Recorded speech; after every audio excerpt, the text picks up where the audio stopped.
Well, this is a cool looking sign. Downtown Fargo's Black Building is lit up in a new way. A 30-foot sign is part of the Art Deco building's largest renovation since the 1930s. The Kilbourne Group hopes the sign brings back the spirit of the past to the downtown area. The Black Building was added to the National Registry of Historic Places, and the Kilbourne Group is working to refurbish other details, like the ornate elevator doors and the terrazzo flooring. Hi again, and good morning, everyone. Thanks for waking up with the Valley today. I'm Lisa Bedeau here with Jordan Schreier. We're just getting started with our nonstop news and weather to the top of the hour to help you plan your day. It's probably the best surveillance shot we've seen of a robbery suspect. Take a look at this. Camera's got some good, clear shots of a man who robbed a Moorhead bank. And police want to hear from anyone who recognizes this man. Police are trying to ID this guy who walked in to the South Moorhead Hornbachers just before 6 o'clock last night and robbed the Gate City Bank inside the store. Investigators say he handed the teller a note that demanded money and suggested he had a weapon on him. The teller handed him the cash, and police say the suspect took off on foot, walking south from the store. Now, they're looking for a white man about 40 to 50 years old. He's 5'10", with light-colored hair and an average build, as you can see in these pictures. He was wearing dark blue jeans, a dark-colored shirt under a denim long-sleeve button-up, and also had a dark baseball cap on with a white logo. If you have any information about this robbery, call the Red River Regional Dispatch. Police are asking for your help finding these two suspects in recent crimes in Fargo. The person in photo 108 on the left is wanted in connection with a theft case.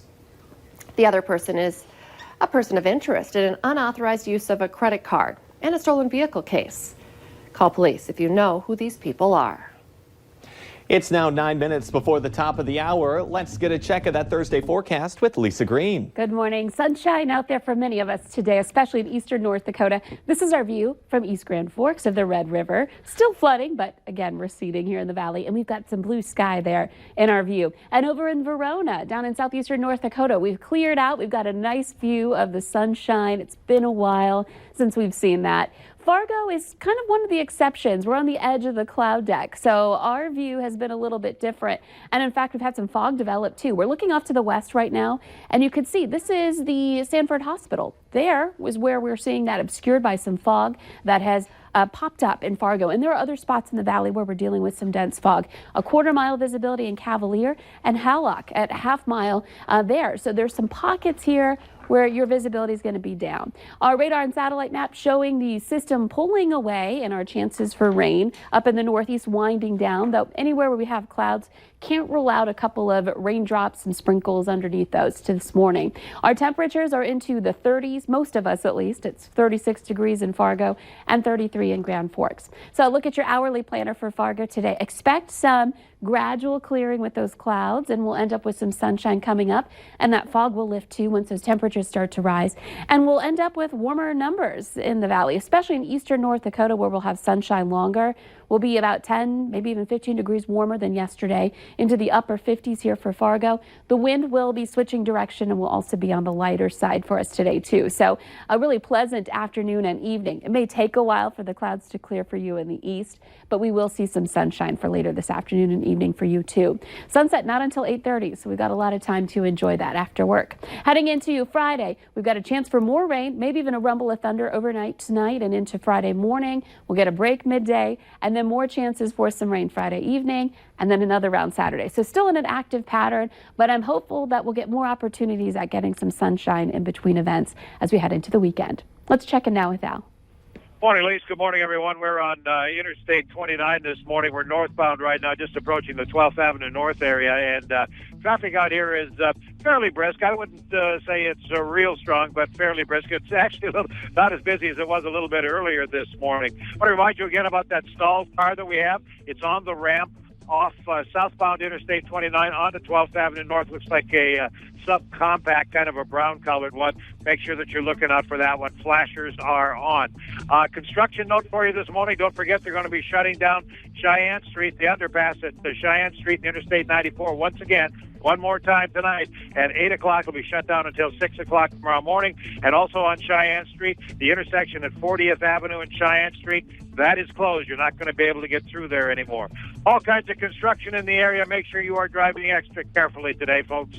Al Ahmed, Valley Today traffic. A man is in jail after a suspicious death in the Northern Valley. The Walsh County Sheriff's Office says 65-year-old Stephen Ani is facing charges in connection with the death. Deputies got a call about a domestic disturbance around 10 yesterday morning at a home in rural Adams, North Dakota. The sheriff says the victim left the scene before police arrived and was later taken by private vehicle to the Park River Health Center, where she died. An autopsy is underway to determine the cause of death. A body recovered on Minnesota's Red Lake Indian Reservation has been identified as a man who was reported missing at the end of October. Police say that the remains of 26-year-old Dylan Sayers were found last week east of Red Lake, and they're trying to determine the cause of his death. Sayers was reported missing last fall. He was last seen on October 23rd when family members dropped him off at his home on the reservation. The director of the North Dakota Driver's License Division is on administrative leave, but state transportation officials aren't saying why. A DOT spokesman will only confirm that Glenn Jackson is being investigated for an undisclosed reason. He's been on paid leave since February. North Dakota's Transportation Department has more than 1,000 employees and a 2-year budget of $1.2 billion. There are concerns this morning from people who ride local city buses. Valley News Live has obtained video from Matt Bus that shows drivers caught red-handed, not following the rules of the road. One example is a driver accelerating to beat a train at a downtown Fargo crossing during rush hour traffic. In another instance, a driver was caught going the wrong way in South Moorhead. And another video shows a driver slide off a road in Moorhead and come to a stop just a few feet from someone's front door.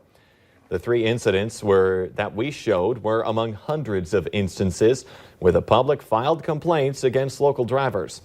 Matt Bus says they are committed to safety. It's a first in North Dakota. The West Fargo Fire Department is launching a fire EMS bike program. The plan is to use mountain bikes equipped with medical supplies, lights, and sirens, as you can see, to respond in instances when crowds make it hard to move fast. Team members are training with the International Police Mountain Bike Association. The bike program was made possible through donations by Bell Bank, Shields, and Toppers Car Club. Cleanup week is coming at a pretty good time, as many of us have already done some spring cleaning and college students are starting to move out. In the Valley Today's Abby Furchner is live this morning to give us a rundown on how we can get ready for the big week of cleanup. Hi, Abby. Hi, good morning, you guys. I'm here with Melissa Richard with the City of West Fargo Communication Director. And let's just talk about Cleanup Week and why it's so important. Why do you guys put this on every year? Well, in West Fargo, we like to think of ourselves as a full-service sanitation department. So Cleanup Week is a perfect example of how we really offer a large range of services for our citizens. It's a great time for citizens that are spring cleaning, decluttering, to get their materials out, clean up the city, and just get that stuff out of their way. I know it does come at a really perfect time because I know people are moving. College students are kind of getting out of their apartments too, their homes. Yep. And so for Cleanup Week, I know there are some things that you would like people not to leave out on that curbside. Yes. There's some materials that just need to be handled specially. So household hazardous waste are things that can't go out. Yard waste, compost, grass clippings, those need to be dropped off at special sites. Electronics can't go out. There's materials inside the electronics that we don't want going into the landfills.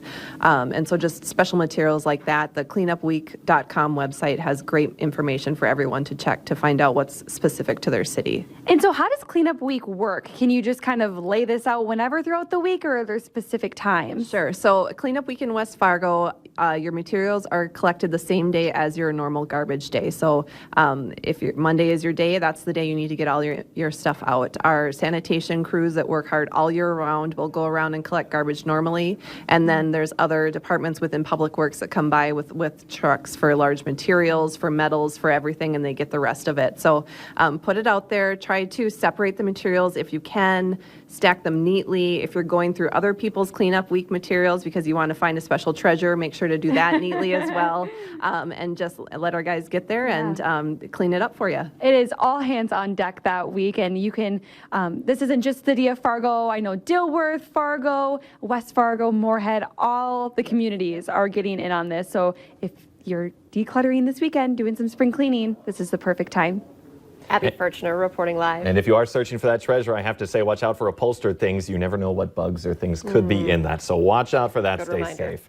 But let's get the answer now to our question of the morning on Facebook. Here's today's question. According to a survey of 2,000 Americans, we have spent 21 sick days here. The answer? On our couch. And we're hoping to see some more sunshine today. Yeah, get out and enjoy the sun. It's already starting up in our western viewing area. There's some fog here in Fargo, as you can see on our hourly planner. Temperatures into the 50s.